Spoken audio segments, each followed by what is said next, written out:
He's made such a difference to our defense, and you can hear his voice. You can always hear his voice saying, "Well done, good," all that, organizing, pointing.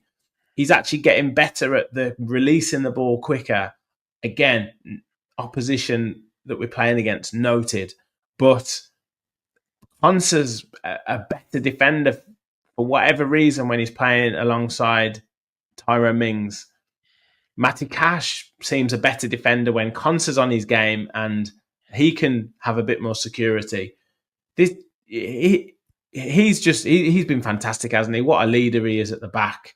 Gets criticised maybe from other teams that don't really recognise, other team supporters don't really recognise how important he is. But it's no coincidence that our defence has looked so much more solid with him being back in it.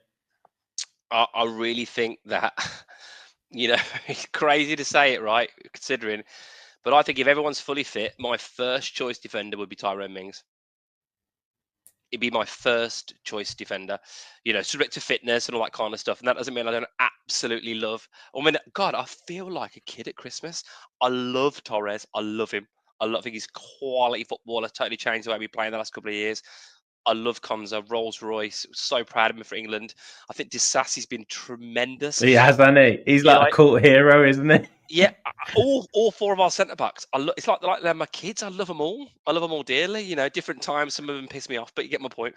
But I think Mings, the difference that he has made to that team in terms of the leadership, the physicality, and then to read the report that obviously today that came out in the Telegraph that's been widely sort of publicised, but that he's been hardly fit, basically like half fit, and wasn't sure he was going to be able to get through the season. Struggling to get, was it beyond sort of like, I can't remember the percent, it was 65, 70%, whatever the percentage was in terms of his ability to kind of maximise his body. And then, like, literally 2 minutes later, Torres gets injured and he's basically back in the team. I know. And it's testament to him in terms of his character. And I think he alluded to that in the comment. He's like, this is obviously what he's all about. And he wants to, to put it all in. But my God, he's got injuries, I think, still ongoing. And yet today he starts and plays the whole match against our quarterfinal opponents in Preston. I do think we might see him rotated a little bit in terms of the rest of the season. Yeah. It's going to be inevitable. But as I've just said before, the options we've got to come in. I don't think anybody would be upset if it was a Disasi Torres partnership. I'll be delighted. Or if it was, Torres Mings, or whatever. I wouldn't care if any of them played together. Obviously, you get the left and right dynamic. You get my point. But all of them quality centre backs. And a perfect example is Crystal Palace in the next round. I think we'd all rather have Mings rather than Torres against Mateta. And having him fit gives you the options. Yeah, he's great, and you can hopefully see him getting that fitness back or that sharpness back every game. I don't think he'll ever be a 100% fit, but I think he'll be back to being sharp. 32 years of age now. I think someone mentioned who was it? Adamski might have said he does something insane every other match, though. I think that's just what he's about. And Gary said he's back, but he feels one knee injury away from finishing his career. And you do have that intake of breath, don't you? Every time he goes down or every time he goes in for a tackle, you kind of think, "Oh no, it could be the end." But look, I think he's just grasping every moment that he can out of it, and that's when players see him with that example and what he did to get himself back fit and what he put himself through. It has to be an example, doesn't it, to them? It has to be an inspiration. It's not like preaching or saying, "Oh, you should do this, you should do that." It's just showing people what can be done. Yeah, it is. And I just think it's brilliant for him in terms of that whole Tyrone Mings story from, being a mortgage advisor and, only really properly getting his career going at 19, 20 years old, to that famous photo at the train station in his full Villa kit after winning the playoff final against Derby, to now being, in a Champions League quarter-final, an FA Cup semi-final. I was picturing the dressing room afterwards, and the caption was like FA Cup semi-finalists, and I'm looking at thinking this is Mings and Konza were our centre-half partnership when we basically stayed up on the last day of the season. And that is testament, again, probably to the recruitment team back then in terms of what we did.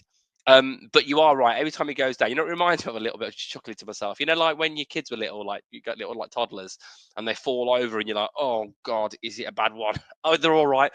They're all right. It feels like that.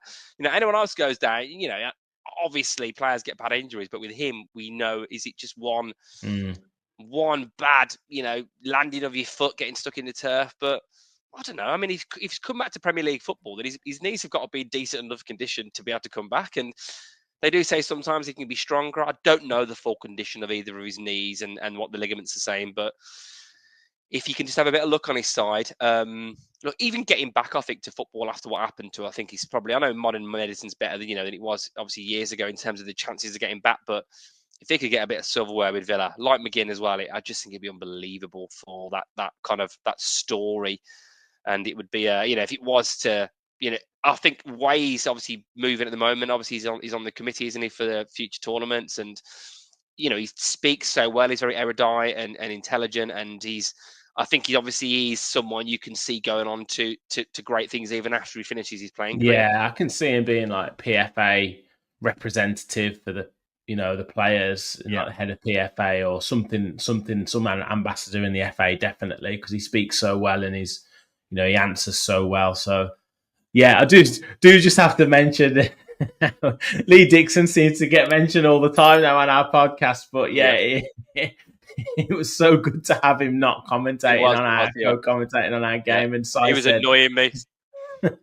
He would have given the man of the match to the Preston, Preston player. He would have definitely. I mean, even though the goalkeeper let in 3 goals and dived the wrong way for Rashford's penalty, coming in for his first game, he did so well. I have to give him the man of the match.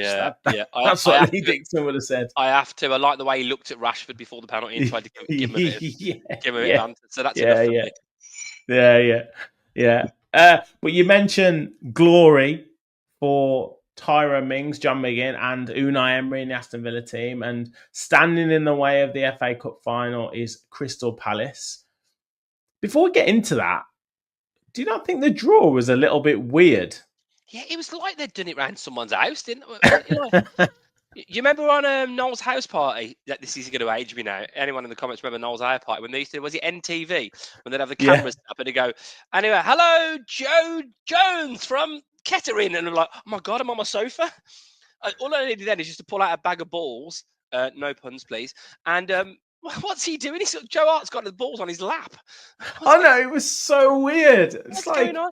Could they not get the thing to like stir the like the what's it? I don't know what it would be called. The cauldron, for want of a better phrase, to put the balls in and then pull them out. It was like, there's the bag, mate. Just take the balls out of the bag. It was so weird. It was so amateurish. I don't get it. Do you reckon it's all these cuts at the BBC? You reckon they couldn't? Because I'm sure my kids have got like a bingo game where you've got one of the things where you put the balls in and spin it around. They could have borrowed that if they'd just put a tweet out. The pot. Sorry, yes, the pot. Yeah, the pot. I like the cauldron better. It's kind of like, maybe they would. Surely they'd have a cauldron left over from that Merlin TV show, wouldn't they? From years ago. Yeah, it was weird, but then I was thinking, I don't know. Do you know what? It was funny. I can't believe I'm saying this, but I didn't really care who we got. Because you could argue a negative, you could put a negative spin on it or a positive spin on all of them. But, I think at the end of the day, you've got to win the games, haven't you? Get it to who you get. And at some point, you're going to play a decent team. But again, if you look at this draw this season for us, you start looking at fate. Obviously we had 2 home draws against West Ham and Spurs that weren't probably in good positions at that point. And then obviously we had Cardiff and Preston. You take those draws. And then we've got a Palace team who are, let's not beat around the bush, they're below us in the league. Right, we've got more pedigree, we've got a better squad, but it's on neutral territory, and they won't have the advantage which is a huge advantage for them against most teams, particularly us, of Selhurst Park and that crowd. So, if you would have taken it all day long, if someone had said to you, semi-final against Crystal Palace, to play a worse Man City team in 10 years, or Forest. obviously in the final. So yeah, it's I think this is a kind of situation where it's a carpe diem moment for the team now, and I really hope Unai, after getting it wrong against them a few times, does have a plan which actually can get the better of a Crystal Palace team outside of Villa Park.